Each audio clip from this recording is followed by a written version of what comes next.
Bonjour et bienvenue dans cette série de formations sur les tests automatisés. Donc aujourd'hui on va partir de zéro et on va essayer de créer un framework de test qui sera complètement open source et qui nous permettra de tester à la fois les interfaces web à travers des navigateurs et aussi faire des tests de service à travers les requêtes API. Donc pour utiliser ou bien pour développer ce framework là, on aura besoin de deux bibliothèques essentielles: Selenium WebDriver pour la partie web et Rest Assured pour la partie API. Mais aussi on va utiliser le framework Cucumber qui se base sur l'approche BDD, c'est-à-dire qui va essayer le plus possible de rapprocher entre les business et le technique, et qui permettra d'écrire des tests dans le langage le plus fluide.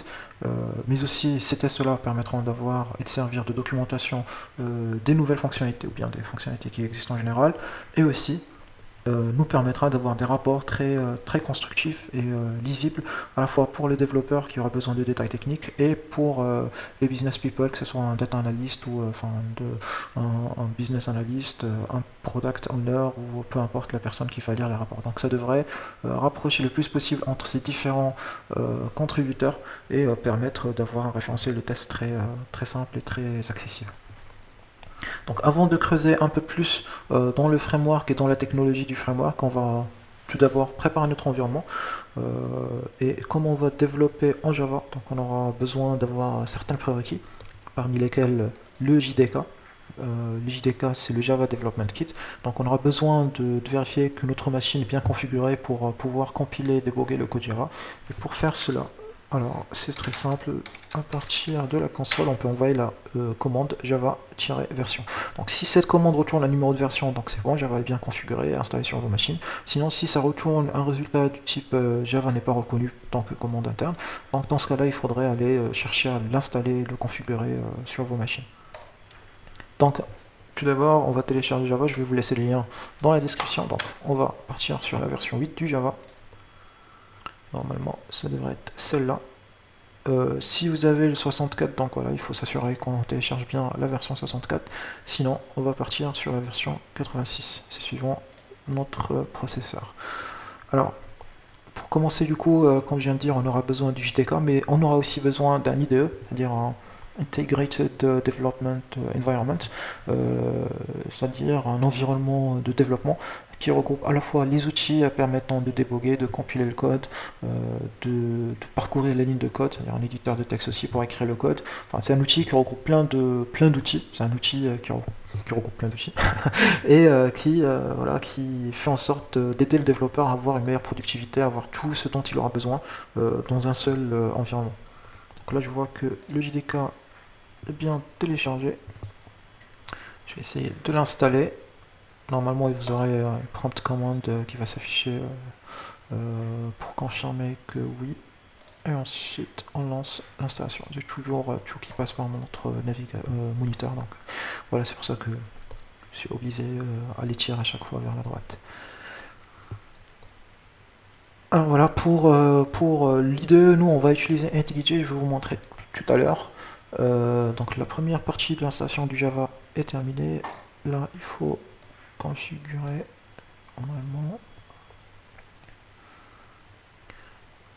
On va fermer cette fenêtre parce qu'il faut relancer à chaque fois qu'on fait une nouvelle installation, et surtout là, comme Java, il aura besoin de mettre à jour certaines données d'environnement, les variables d'environnement. Donc il faut fermer la command line, il faut attendre que Java soit complètement installé et vers la fin repartir sur la command line pour retester, voir est-ce que ça a été bien configuré. Alors le temps que ça finisse, on va aussi télécharger l'IDE dont je vous parlais, et c'est IntelliJ. Je vais vous laisser les liens.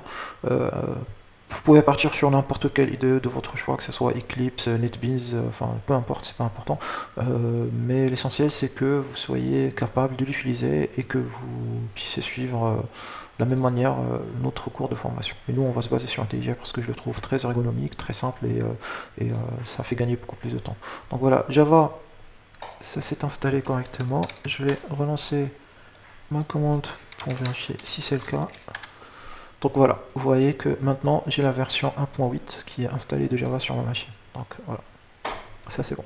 On va attendre que IntelliJ se télécharge et je reprends la vidéo. Alors on est de retour, IntelliJ s'est téléchargé correctement, donc on va lancer l'installation. On va faire ça ensemble. Voilà une nouvelle pop-up qui s'affiche. Alors, normalement vous aurez plein d'options, mais voilà, je vous conseille tout simplement de continuer à cliquer sur Next, sauf si vous voulez modifier quelque chose dans les paramètres d'installation.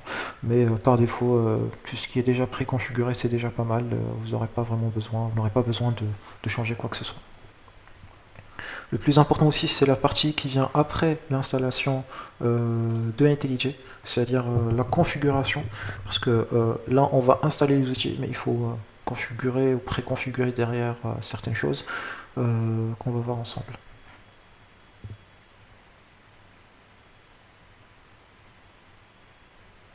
Je vais essayer d'accélérer cette partie-là de la vidéo. A few moments later. Donc voilà, IntelliJ s'est installé. Donc on va cocher la case Run pour qu'il puisse s'ouvrir directement après notre installation. Voilà, vous aurez à lire et à confirmer les conditions générales d'utilisation. Et voilà, première page, normalement, voilà, vous voyez, c'est suivant vos préférences. Moi, je partirai bien sur le mode Dark et je fais skip pour sauter tous les autres paramètres.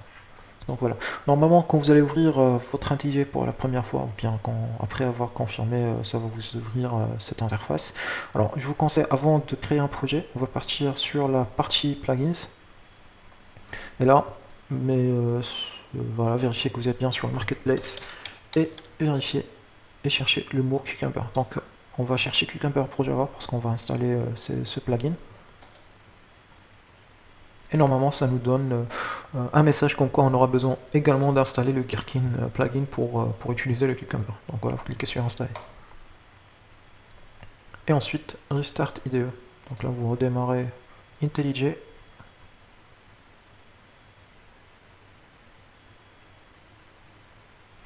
IntelliJ.